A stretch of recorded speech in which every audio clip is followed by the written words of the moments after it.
राजेश्वर में डॉक्टर अखिलेश गंदे गंदे इशारे कर रहा था मुझे सर। ज्योति कुमार एक कंपाउंडर था वहाँ पे। कौन से हॉस्पिटल का नाम? Glocal hospital Bhagalpur. Jyoti Kumar compound. अचानक से मेरा दुपट्टा खिंचाया बहुत जोर से। मैंने सोचा क्या हो रहा है। जब मैंने पीछे मुड़ी तो मेरे कमर पे उस आदमी का हाथ था और एक ही सिलेंडर था। सिलेंडर मांगते मांगते कहीं नहीं मिला सर। मेरे हस्बैंड खत्म हो गए। सर मेरा बाबू चला गया हमको छोड़ के और मैं कुछ नहीं बोल पाई डर से कि मेरे हस्बैंड यहाँ पे है, मेरी माँ यहाँ पे है। उन्होंने कहा कि 50,000 का भी गिरा देता ना तो तुम कुछ नहीं कर पाती। अभी इतने भी वहाँ पे नर्स थे, कंपाउंडर्स थे, सारे के सारे जल्लाद थे सर। जल्दी आइए ये मर जाएंगे, जल्दी आइए ये मर जाएंगे। कोई नहीं आया और ये मूवी देख रहे हैं और सो रहे हैं और दरवाजा तक नहीं खोला सर। रूम बंद करके और सब सोते रहते हैं।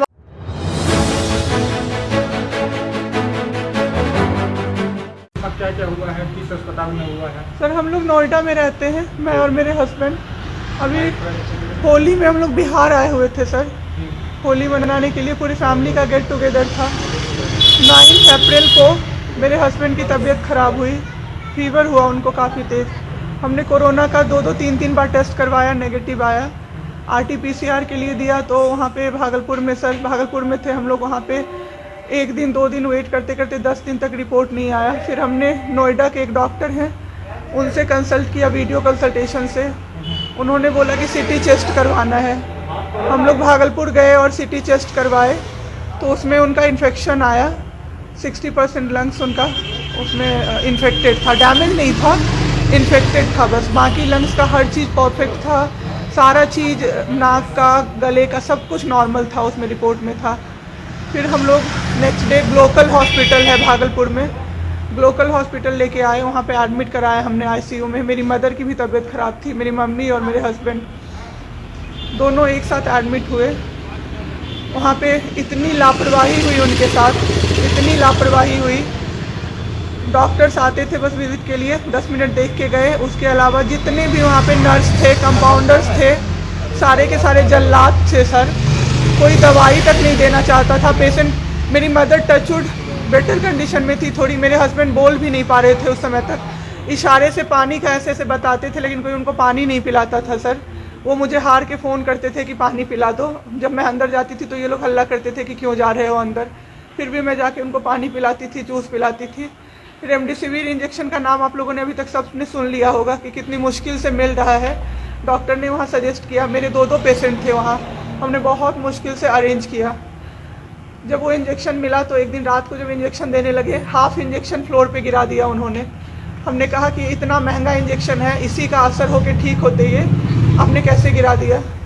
उन्होंने कहा कि 50,000 का भी गिरा देता ना तो तुम कुछ नहीं कर पाती। अभी हम लोग चुपचाप वहाँ से सर हट गए। थोड़ी देर बाद वहाँ पे मेरे हस्बैंड को मैंने देखा कि उन्होंने 2-3 बार पॉटी किया था, यूरिन पास किया था, कोई क्लीन करने नहीं आ रहा था सर। 6 घंटे से वो उसी गंदगी पे पड़े हुए थे। उन्होंने मुझे फिर फ़ोन किया, बस फ़ोन कर पाते थे सर, बोल भी नहीं, बस मिस्ड कॉल आती थी, मैं समझ जाती थी कि कुछ परेशानी है उनको। जब मैं गई तो मैंने देखा पूरे गंदे बेड पे मेरे हस्बैंड 6 फीट 2 इंच के सर, पूरे गंदे पे वो सोए हुए थे सर। मैंने ज़बरदस्ती सबको बुलाया। एक आदमी था ज्योति कुमार करके, ज्योति कुमार, सब लोग ध्यान से इसको कवर कीजिए। ज्योति कुमार एक कंपाउंडर था वहाँ पे। कौन से हॉस्पिटल का नाम?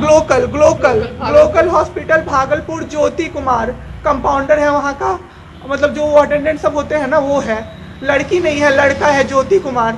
उसको मैंने रिक्वेस्ट किया कि भैया प्लीज़ आप मेरे हस्बैंड की मदद कर दीजिए, रात में ये लोग रुकने नहीं दे रहे हैं मुझे अपने पास, इनके पास। उसने बोला ठीक है ज़रूर मदद करूँगा, ये कह के, और मैं अपने हस्बैंड से बात करने लगी। इशारे से ही वो बात कर रहे थे, मैं बोल रही थी। अचानक से मेरा दुपट्टा खिंचाया बहुत ज़ोर से। मैंने सोचा क्या हो रहा है। जब मैंने पीछे मुड़ी तो मेरे कमर पे उस आदमी का हाथ था और मेरा दुपट्टा वो ज्योति कुमार खींच रहा था। मेरी माँ पीछे से चिल्लाई, मेरे हस्बैंड ऐसे ऐसे होने लगे, पूरा पसीना उनको चल गया, कुछ बोल नहीं पा रहे थे वो। जब हम लोग ठीक थे ना, मैं बाहर निकलती थी ना, कोई मुझे ऐसे देखता था ना नॉर्मली ही तो कहते थे आँख निकाल लूँगा, क्या सोच के इसको देख रहे हैं। और मेरे हस्बैंड उस दिन बेड पे पड़े हुए देखते रहे कि मेरी वाइफ का कोई दुपट्टा खींच रहा है। और जब मैंने उस आदमी को देखा ना तो वो मुस्कुरा रहा था। मैंने ऐसे दुपट्टा खींचा और मैं कुछ नहीं बोल पाई डर से कि मेरे हस्बैंड यहाँ पे है, मेरी माँ यहाँ पे है, ये लोग कुछ कर देगा।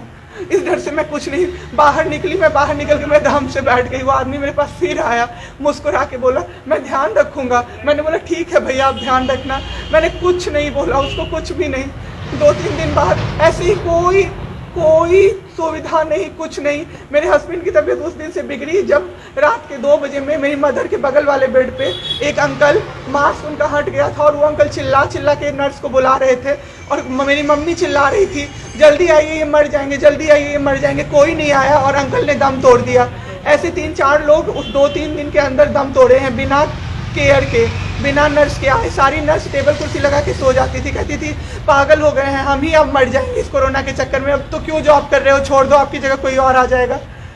उसके बाद वहाँ से बाई पैप वहाँ उस हॉस्पिटल में नहीं अवेलेबल था। मेरे हस्बैंड की तबीयत एक दिन बहुत ख़राब हो गई, उन्होंने मायागंज रेफ़र कर दिया, भागलपुर मायागंज हॉस्पिटल। हम लोग अभी मायागंज आए, मायागंज की और हालत ख़राब। ICU में 4 बेड था। मेरे हस्बैंड के बगल वाले बेड पे 4 लोग 6 से 7 घंटे में 4 लोग ख़त्म हुए। क्यों ख़त्म हुए? वो नर्स को बुला रहे थे, सिस्टर आ जाओ, दिक्कत हो रही है, दिक्कत हो रही है, और सिस्टर नहीं आती थी। एक अंकल तो बुलाते बुलाते उलट के गिर गए, पूरा सर फूट गया, ब्लड और मर गए वो अंकल वहीं पे। इतना मेरे हस्बैंड डर गए। शाम होते होते मेरे हस्बैंड की तबीयत अचानक से ख़राब होने लगी, पूरा ये सब ड्राई हो गया, एक लेयर वाइट कलर का जम गया उनके ऊपर, बहुत ज़्यादा तबीयत ख़राब हो गई। हम लोगों को समझ में नहीं आ रहा था कि हो क्या रहा था। अचानक से मेरे दिमाग में आया ना, बुलाते रहे, नहीं डॉक्टर को कम से कम 5-6 बार मेरी बहन बुलाने गई है, क्योंकि कोई डॉक्टर था ही नहीं ड्यूटी। कब हुई आपके हस्बैंड की घटना? परसों। सुनिए मेरी बात, पहले पूरी कहानी मेरी सुनिए। मेरी बहन 5 बार 6 बार गई है बुलाने डॉक्टर को मायागंज में, तो डॉक्टर क्या कह रहे हैं, यार रात में भी सोने नहीं दोगे, रात में भी सोने नहीं दोगे। जब हमने देखा जाके सर, तो लाइट ऑफ, इमरजेंसी के नाइट डॉक्टर्स का लाइट ऑफ, और सब नीचे बिछा के मूवी देख रहे हैं और सो रहे हैं, और दरवाज़ा तक नहीं खोला सर। मेरे हस्बैंड की ऐसी हालत हुई, जब मेरी दीदी बहुत जाके चिल्लाई तब एक डॉक्टर आए वहाँ से, तो उन्होंने देखा क्या कि मास्क, उन्होंने ऐसे मास्क लगा होता है ना, उसमें एक ऑक्सीजन सप्लाई का पाइप होता है ना, वो पाइप ही नहीं लगाया था सर, बस मास्क लगा के छोड़ दिया था, ऑक्सीजन सप्लाई आ ही नहीं रहा था।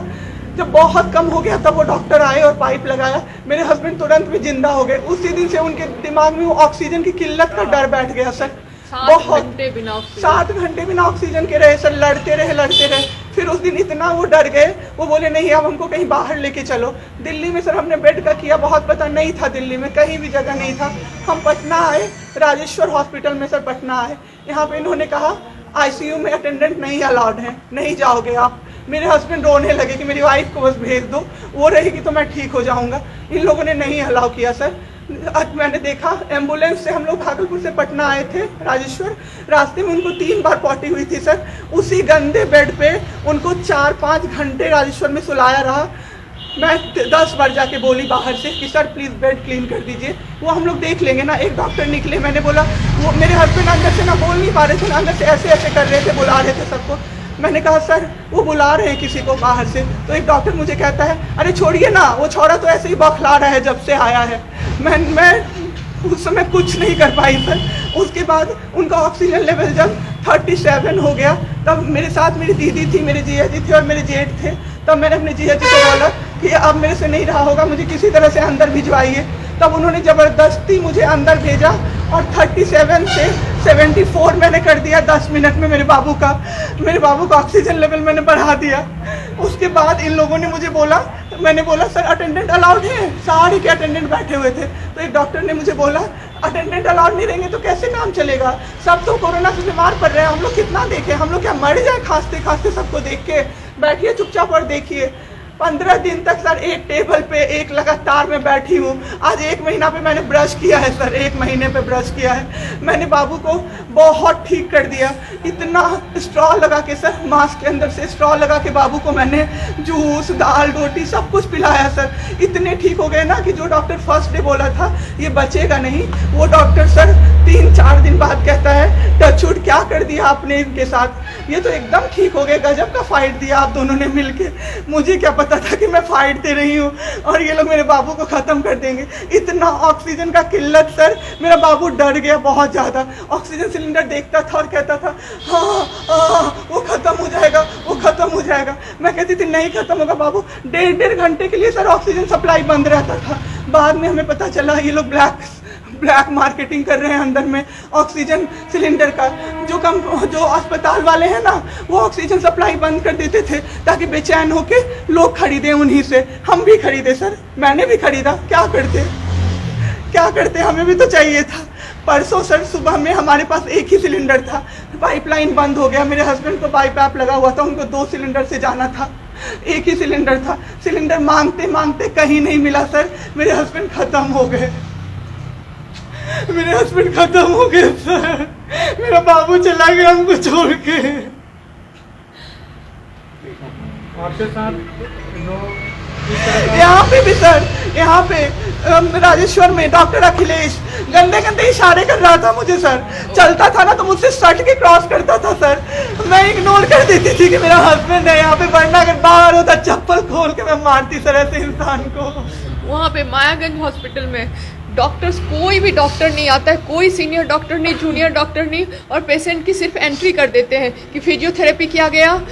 ये बाबू नाक का क्या करते हैं, नेबुलाइज किया गया, 4 बार नेबुलाइज किया गया, कोई चीज़ नहीं होती है, सिर्फ पेशेंट की एंट्री कर देते हैं। एंट्री सब किया हुआ रहता है, ये बड़े डॉक्टर आए, उन्होंने पेशेंट को देखा, नेबुलाइज किया, फिजियोथेरेपी हुआ, पेशेंट को कुछ नहीं, मतलब सीपैप पे पड़ा हुआ पेशेंट, और उसको देखने के लिए 24 घंटे में कोई नर्स नहीं आती है। रूम बंद करके और सब सोते रहते हैं। दरवाजा ठकठकाइएगा तो चिल्ला के बोलेगी दूर भागो यहाँ से, कोरोना पेशेंट के यहाँ से आई हो, हम लोग अभी रात में नहीं आ सकते। हम लोग क्या मर जाए पेशेंट के लिए? कोई नहीं आता है देखने के लिए किसी को। ये लोग 26 तारीख को आए पटना। मैम आपके साथ जो ये सब हुआ है, गलत हुआ है, इसकी शिकायत आपने किसी को की है? अभी किसको करे सर? परसों तो मेरा बाबू गया है। परसों शाम आप क्या चाहती हैं सरकार से? क्या अभी सबसे पहले तो मैं चाहती हूँ कि सारे जगह ये सबसे पहले तो मुझे कोई प्लेटफॉर्म मिले जिस पर मैं ये बोल सकूँ टीवी पे जाके, ताकि लोग बचें। अब जिसके साथ जो हो नहीं हो वो तो सेकेंडरी है। हमारे जैसे जो लोग उसमें पड़े हैं ना, जो ये छोड़ के भूल जाते हैं कि पेशेंट का ख्याल डॉक्टर्स रखेंगे, वो जाके अपने पेशेंट का ख्याल रखें, नहीं तो सब मर जाएंगे सर, सब मर जाएंगे। एक डॉक्टर एक दिन आए राजेश्वर में, कहते हैं अरे ये बेड अभी तक नहीं खाली हुआ है, मतलब ये आदमी अभी तक नहीं मरा है। एक आदमी के बारे में आप सोचो सर जरा सा। मेरे हस्बैंड को वेंटिलेटर पे नहीं रखा सर, वो शायद बच जाते। और जब मेरी एक फ्रेंड है डॉक्टर, उसने बात की कि आपने वेंटिलेटर पे क्यों नहीं रखा, तो झूठ कह रहे हैं कि फैमिली वालों ने मना किया। क्योंकि हमें कोई सजेशन नहीं दिया गया कि वेंटिलेटर पे आप रख सकते हो, कुछ भी नहीं सर। वो बस वेट कर रहे थे कि ये बेड खाली हो।